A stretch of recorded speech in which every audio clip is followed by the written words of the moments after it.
Phone तो बोलते हैं कि लड़की गाड़ी सुधारने जा रही है, ये सब हम कौन करते हैं, धार की करवानी इनसे, हर कोई सुनाते हैं बात होना हमको।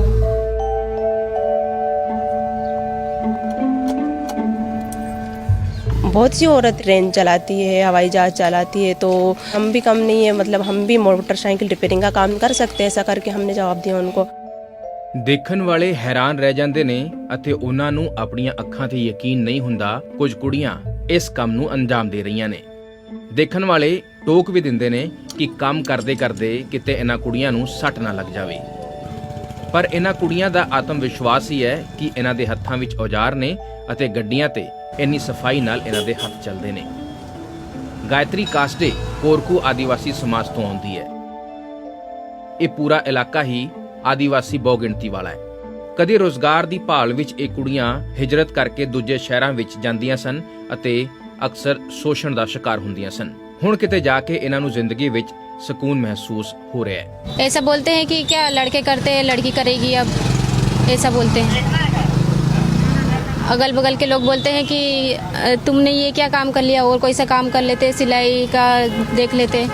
तो हमें यही काम अच्छा लगा। रोज का 400-500 रुपये कमा लेते हैं हम लोग। मंटू और मेरा सपना है कि खालवा में हमारा बड़ा सा गैरेज हो, ताकि हम जो बेरोजगार लड़कियां हैं उनको भी काम सिखा सके और वो अपना रोजगार कर सके।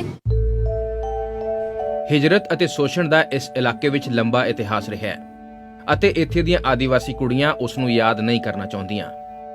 ਜਿਹੜਾ ਹੁਨਰ ਉਹਨਾਂ ਨੇ ਪਿਛਲੇ ਕੁਝ ਮਹੀਨਿਆਂ ਵਿੱਚ ਸਿੱਖਿਆ ਹੈ, ਉਸ ਨੇ ਉਹਨਾਂ ਦੇ ਚਿਹਰਿਆਂ ਤੇ ਮੁਸਕਰਾਹਟ ਵਾਪਸ ਲਿਆ ਦਿੱਤੀ ਹੈ। पापा ने और मम्मी ने पहले बोला कि रहने दो, क्या करेंगे, लोग भी बोलते हैं। तो फिर मैंने सपोर्ट किया उनका कि नहीं पापा, लोग बोलेंगे तो क्या हो गया, इनकम अगर पैसा आएगा तो अपने घर आएगा, और उनको थोड़ी ना चलाना है घर, हमको चलाना है, तो पैसे आएंगे तो अपने घर आएंगे। इसलिए मतलब गायत्री का सपोर्ट मैंने किया। ਕੁੰਠਾ ਮਸਕੋਲੇ ਮਾਮਾ ਡੋਹ ਪਿੰਡ ਦੀ ਰਹਿਣ ਵਾਲੀ ਹੈ। ਹਿਜਰਤ ਮਗਰੋਂ ਉਸ ਦਾ ਸ਼ੋਸ਼ਣ ਹੋਇਆ, ਜਿਸ ਨੂੰ ਉਹ ਭੁੱਲ ਨਹੀਂ ਪਾ ਰਹੀ ਸੀ। ਉਸ ਵੇਲੇ ਸਪੰਦਨ ਨਾਮ ਦੀ ਇੱਕ NGO ਨੇ ਉਹਨਾਂ ਦਾ ਸਾਥ ਦਿੱਤਾ ਅਤੇ ਮੋਟਰਸਾਈਕਲ ਸਕੂਟਰ ਠੀਕ ਕਰਨ ਦੀ ਟ੍ਰੇਨਿੰਗ ਦੇਣ ਦਾ ਪ੍ਰਸਤਾਵ ਰੱਖਿਆ। ਹੁਣ ਉਹ ਆਪਣੇ ਖਰਚਿਆਂ ਦੇ ਲਈ ਕਿਸੇ ਹੋਰ ਦੇ ਸਹਾਰੇ ਨਹੀਂ ਹੈ। जब काम कर रहे थे जब तो अच्छा लग रहा था, फिर पैसा आने लग गया तो फिर और भी अच्छा लगने लगे, क्योंकि अपन को जो भी चीज़ खत्म हो जाते तो पैसा तो आ जाते हाथ में, कुछ भी जाके ले लेते।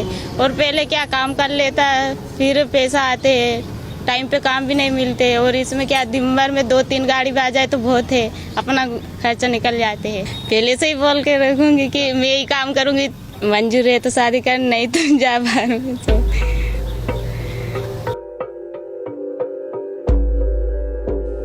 ਇਸ ਬਲਾਕ ਵਿੱਚ ਮੂਲ ਰੂਪ ਵਿੱਚ ਗੋਂਡ ਅਤੇ ਕੋਰਕੂ ਆਦੀਵਾਸੀ ਦੇ ਲੋਕ ਹੀ ਰਹਿੰਦੇ ਨੇ। ਖਾਲਵਾ ਬਲਾਕ ਦੇ ਆਦੀਵਾਸੀ ਇਲਾਕਿਆਂ ਵਿੱਚ ਰੁਜ਼ਗਾਰ ਸੀਮਤ ਹੈ, ਜਾਂ ਇੰਜ ਕਹਿ ਲਈਏ ਕਿ ਨਾ ਦੇ ਬਰਾਬਰ ਹੀ ਹੈ। ਇਸ ਲਈ ਇਸ ਇਲਾਕੇ ਦੇ ਬਹੁਤ ਸਾਰੇ ਲੋਕ ਸਥਾਨਕ ਪੱਧਰ ਤੇ ਮਜ਼ਦੂਰੀ ਕਰਕੇ ਆਪਣਾ ਗੁਜ਼ਾਰਾ ਕਰਦੇ ਨੇ। ਜੇਕਰ ਇੱਥੇ ਰੁਜ਼ਗਾਰ ਨਹੀਂ ਮਿਲਿਆ ਤਾਂ ਫਿਰ ਵੱਡੇ ਸ਼ਹਿਰਾਂ ਵੱਲ ਹਿਜਰਤ ਕਰਦੇ ਨੇ, ਉਹ ਵੀ ਬਹੁਤ ਘੱਟ ਪੈਸਿਆਂ ਤੇ। ਪਰ ਹੁਣ ਇਹਨਾਂ ਜੰਗਲਾਂ ਵਿੱਚ ਰਹਿਣ ਵਾਲੀਆਂ ਕੁੜੀਆਂ ਨੇ ਮਨ ਬਣਾ ਲਿਆ ਹੈ ਕਿ ਉਹ ਆਪਣਾ ਪਿੰਡ ਛੱਡ ਕੇ ਕਿਤੇ ਨਹੀਂ ਜਾਣਗੀਆਂ। पहले तो मेरी ऐसी स्थिति में कुछ करने लायक ही नहीं थी, लेकिन जब मैंने शुरुआत किया तो फिर मैंने सोचा कि आज तो मैं 200 रुपये कमा रही हूँ, बाद में मैं 400 रुपये, फिर 600 रुपये, अब 600-700 रुपये में आ चुकी हूँ मैं। और अब धीरे धीरे अब 1000 में पहुँच जाऊँगी, जिसके बाद में फिर और भी सामान बढ़ा लूँगी, 2000-3000 ऐसे पहुँच जाऊँगी। फिर धीरे से ये जो है मेरे ये इनको हटा दूँगी, फिर टीन सेट करवाना चाहती हूँ मैं, और इसको पक्का बनवाना चाहती हूँ। ਇਹ ਅਜਿਹਾ ਕੰਮ ਸੀ ਜੋ ਕਿਸੇ ਦੀ ਪਹਿਲ ਦੇ ਬਿਨਾਂ ਹੋ ਨਹੀਂ ਸਕਦਾ ਸੀ। ਸੀਮਾ ਪ੍ਰਕਾਸ਼ ਇੱਕ ਲੰਮੇ ਅਰਸੇ ਤੋਂ ਖਾਲਵਾ ਦੇ ਆਦੀਵਾਸੀਆਂ ਦੇ ਵਿਚਾਲੇ ਕੰਮ ਕਰਦੇ ਨੇ। ਉਹਨਾਂ ਹਿਜਰਤ ਅਤੇ ਸ਼ੋਸ਼ਣ ਨੂੰ ਰੋਕਣ ਦੇ ਲਈ ਇੱਕ ਨਵੀਂ ਪਹਿਲ ਸ਼ੁਰੂ ਕੀਤੀ। लोग हमेशा बोलते हैं ना, औरतें तो केवल घर का काम करती है अच्छी लगती हैं, सिलाई करती अच्छी लगती हैं। तो हमने बोला नहीं, हम ऐसा काम को सीखेंगे, लड़कियों को सिखाएंगे जो लोग बोले नहीं ये भी कर सकती हैं। सबसे बड़ी बात आपको बताए कि ये लड़कियां बात नहीं करती। कोरकू कम्युनिटी बहुत साइलेंट लोग हैं, ये लोग जल्दी खुलते नहीं हैं, और इनके बारे में बोला जाता है कि ये स्लो सीखते हैं। लेकिन जब से मोबाइल की ट्रेनिंग, मोटरसाइकिल की ट्रेनिंग हुई इन लड़कियों की, अब आप मेरा मोबाइल देखेंगे, सुबह से मुझे व्हाट्सएप पे मैसेज आते हैं, मुझे बात करती हैं लड़कियां। ये बदलाव आया कि आगे का सोच रही हैं कि गैराज खोलना है। अगर ये सपना इनने देखना शुरू किया, जैसे कुछ लड़कियां तो बोलती है अब मैं मालिक बन रही हूँ अपने दुकान की मालकन। अभी तक हम दूसरे के यहाँ काम करने जाते थे, अब हमारे यहाँ हम 4 लड़कियां रख के काम कराएंगे। तो ये मालिक देखने का सपना जो देख रही है, तो ये भी बदलाव आया कि ये कुछ अपना आगे की दिशा देख पा रही है। मध्य प्रदेश के खंडवा जिले का ये खालवा प्रखंड है, यानी ब्लॉक, और इसका भी ये सुदूर अंचल है जहां पर हम खड़े हैं, जहां कोरकू आदिवासी पाए जाते हैं। सड़क यहाँ है जरूर, लेकिन यहाँ पर आवागमन के अभी भी संसाधन नहीं है, यानी कि कोई बस नहीं चलती या कोई बड़े वाहन नहीं चलते। पूरे तरह से लोग मोटरसाइकिलों पर निर्भर हैं या फिर पैदल चलते हैं।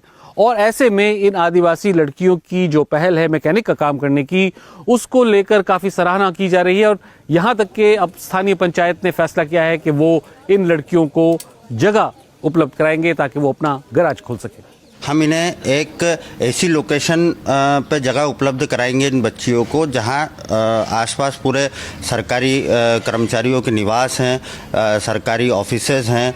और जो भी गांव में आएगा, खालवा में अगर कोई आता है, चाहे वो खार की तरफ से हो चाहे आशापुर की तरफ से हो, पहला स्पॉट उनको वही पड़ेगा जहां हम लोग दे रहे हैं। इनका जो ग्राम पंचायत को अधिकार है, चूंकि हम हमेशा के लिए तो इनको नहीं दे सकते, लेकिन हमने एक नॉमिनल किराए पे, जो नाम मात्र का किराया है, उस पे ग्राम पंचायत की बैठक में प्रस्ताव लेकर और इन्हें जगह उपलब्ध कराई है। ਮੱਧ ਪ੍ਰਦੇਸ਼ ਦੇ ਖੰਡਵਾ ਜ਼ਿਲ੍ਹੇ ਦੇ ਦੂਰ ਦੁਰਾਡੇ ਦੇ ਪਿੰਡੂ ਇਲਾਕਿਆਂ ਵਿੱਚ ਰਹਿਣ ਵਾਲੀ ਕੋਰਕੂ ਅਤੇ ਗੋਂਡ ਆਦੀਵਾਸੀ ਭਾਈਚਾਰੇ ਤੋਂ ਆਉਣ ਵਾਲੀਆਂ ਕੁੜੀਆਂ ਨੇ ਤਾਨਿਆਂ ਦੇ ਬਾਵਜੂਦ ਨਾ ਸਿਰਫ ਖੁਦ ਦੇ ਲਈ ਬਲਕਿ ਆਪਣੇ ਸਮਾਜ ਵਿੱਚ ਆਪਣੇ ਵਾਂਗ ਸ਼ੋਸ਼ਣ ਦੀਆਂ ਸ਼ਿਕਾਰ ਕੁੜੀਆਂ ਨੂੰ ਜੀਉਣ ਦੀ ਨਵੀਂ ਰਾਹ ਦਿਖਾਈ ਹੈ। ਹੁਣ ਇਸ ਇਲਾਕੇ ਵਿੱਚ ਲਗਭਗ 50 ਅਜਿਹੀਆਂ ਕੁੜੀਆਂ ਨੇ ਜੋ ਸਕੂਟਰ, ਮੋਟਰਸਾਈਕਲ ਅਤੇ ਮੋਬਾਈਲ ਫੋਨ ਦੀ ਮੁਰੰਮਤ ਕਰਨ ਦਾ ਕੰਮ ਕਰ ਰਹੀਆਂ ਨੇ। ਇਹਨਾਂ ਨੂੰ ਦੇਖਦੇ ਹੋਏ ਹੁਣ ਸਮਾਜ ਦੀਆਂ ਦੂਜੀਆਂ ਕੁੜੀਆਂ ਅਤੇ ਮੁੰਡੇ ਹਿਜਰਤ ਕਰਨ ਦੀ ਥਾਂ ਅਤੇ ਦੂਜਿਆਂ ਦੇ ਕੋਲ ਮਜ਼ਦੂਰੀ ਕਰਨ ਦੀ ਥਾਂ ਇਸ ਕੰਮ ਨੂੰ ਸਿੱਖਣ ਦੀ ਇੱਛਾ ਜ਼ਾਹਿਰ ਕਰ ਰਹੇ ਨੇ।